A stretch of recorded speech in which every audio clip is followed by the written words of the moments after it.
Quelques mots sur l'anxiété anticipatoire. Alors, on le sait, la migraine, c'est une véritable maladie avec une composante génétique, mais aussi des facteurs extérieurs qui peuvent la déstabiliser.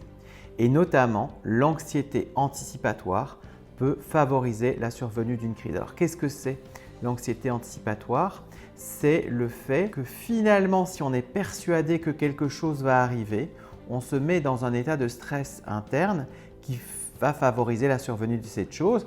Et ce n'est pas purement psychologique, c'est finalement physiologique parce qu'il se passe quelque chose au sein du cerveau qui rend le cerveau plus vulnérable.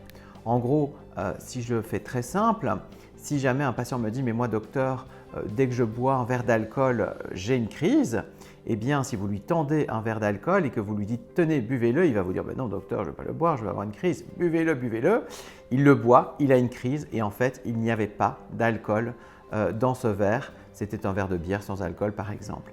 Et en fait, qu'est-ce qui s'est passé? Le patient n'invente pas une crise, mais c'est juste qu'en fait, son cerveau fait des raccourcis. Son cerveau est tellement habitué à « ah oui, ben chaque fois j'ai eu de l'alcool, chaque fois je… » Eh bien à ce moment-là, le cerveau fait un raccourci, se met dans un état de vulnérabilité et déclenche une crise.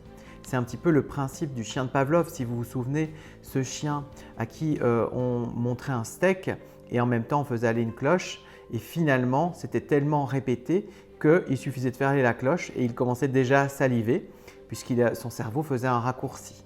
Eh bien c'est ce principe, l'anxiété anticipatoire qui fait que si on est stressé à l'idée que quelque chose va venir et qu'une crise va venir dans certaines circonstances, elle peut venir. Ça peut être une facilitation au niveau du cerveau, donc il peut s'enregistrer, ce n'est pas un truc qu'on invente.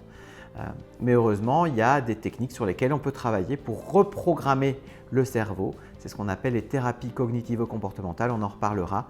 Mais voilà, anxiété anticipatoire, le cerveau qui nous joue des tours, mais on peut travailler dessus. À bientôt.